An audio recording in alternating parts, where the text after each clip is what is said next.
Le Conseil des ministres du 23 mars s'est prononcé sur une réforme à propos de l'avortement, laquelle conduit, selon notre rédaction, à la fin d'une hypocrisie.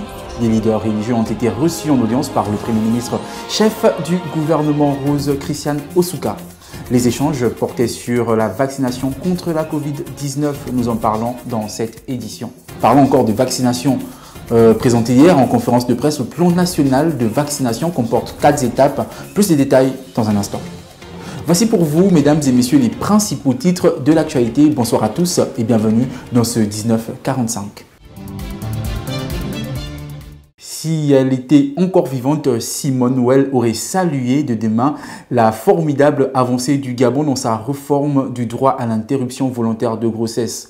Dans ce texte qui passe inaperçu dans un environnement habitué au débat de personnes est une véritable révolution dans le code civil gabonais.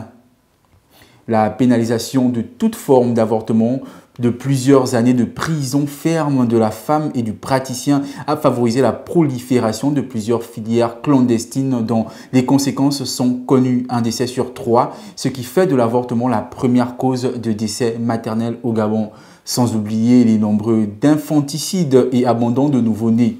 Conscient de cette situation, le gouvernement amorce une audacieuse réforme de la loi en 2019. L'interruption volontaire de grossesse devient légale, sous certaines conditions. À cette époque, l'alinéa 2 de l'article 377 du Code pénal stipule que lorsqu'il a été prouvé que l'enfant conçu naîtra dans une malformation physique grave ou incurable, lorsque cette grossesse compromet gravement la vie de la mère et lorsque la conception a lieu par la suite d'un viol, inceste ou lorsque la mineure se trouve dans un état de détresse grave.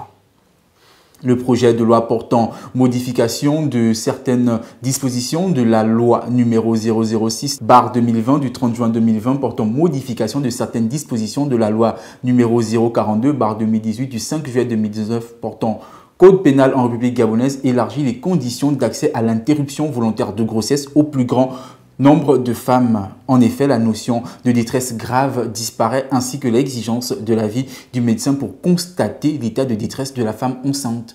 La femme étant seule à pouvoir apprécier la réalité de son état de détresse au moment de la demande, soutiennent les autorités gabonaises. Compte tenu de l'impossibilité de détecter certaines anomalies avant le délai de 10 semaines, ce verrou saute aussi. Désormais, un avortement pourra avoir lieu dans des délais plus élargis. Pour justifier cet élargissement, les autorités soutiennent que l'extension dans tous les cas du délai légal d'interruption volontaire de grossesse avec avis médical, cette réforme de loi met fin à une meurtrière hypocrisie de la société gabonaise qui a pris la vie à de centaines de jeunes femmes.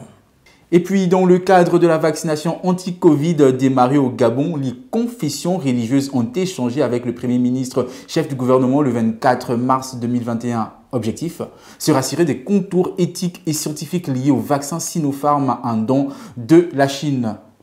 Nous sommes venus poser plusieurs questions au Premier ministre afin de nous permettre à notre tour de rassurer nos communautés et la population entière. Nous voulions savoir comment ce vaccin est-il composé, comment est organisé le plan national de vaccination, a déclaré le pasteur Michel Francis Mbadinga. Il s'est donc agi pour les chefs de confession religieuse de venir prendre les informations nécessaires en ce qui concerne la vaccination auprès des autorités, lesquelles ont d'ores et déjà pris les premières doses du vaccin. En effet, le révérend Michel Francis Mbadinga et les autres leaders de culte ont prêté l'oreille aux explications du ministre de la Santé et du Premier ministre afin d'aplanir toute incompréhension née du débat populaire national sur le vaccin Sinopharm. Par ailleurs, les chefs de confession religieuse se sont par la suite portés volontaires afin de relayer le message auprès des fidèles de leurs différentes assemblées.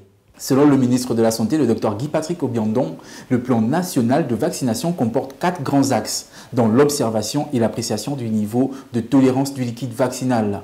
Après 2 semaines, la vaccination s'étendra dans les provinces du Haut-Ogooué et de l'Ogooué-Maritime. Ensuite, le reste des provinces et enfin, elle sera intensifiée à travers les unités mobiles dans les communautés, les mairies et les administrations.